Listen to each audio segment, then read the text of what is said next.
You can never put a good person down. Subukan mo man pabagsak, ipahiya, siraan ang isang mabuting tao, isang tapat na tao, yung taong yan ay tatayo at tatayo pa rin. Ang taong yan, babawi at babawi pa rin.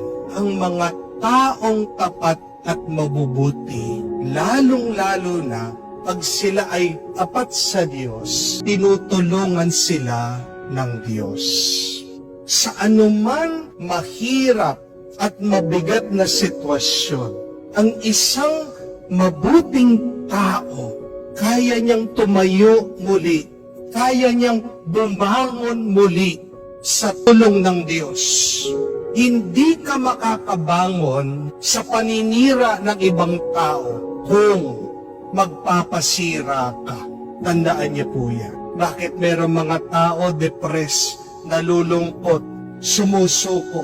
Dahil sinusuko nila ang kanilang sarili. Pero kung isusuko mo ang iyong sarili sa Diyos, kahit na anong itapon ng buhay sa iyo na problema, kakayanin mo. Amen?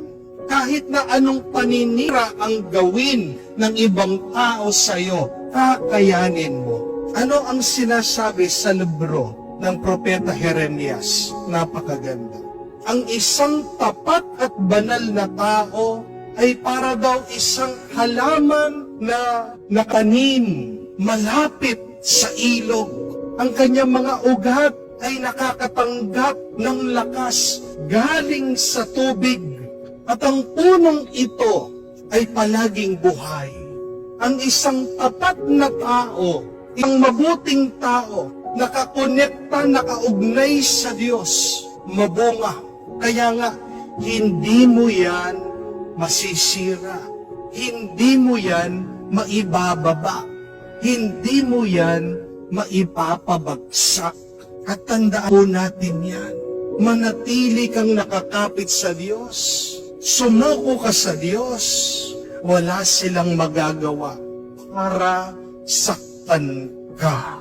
Kaya nga po, yung mga iba sa inyo na nalulungkot dahil pinagkakaisahan daw sila ng kanilang mga katrabaho, huwag kayong mag-alala.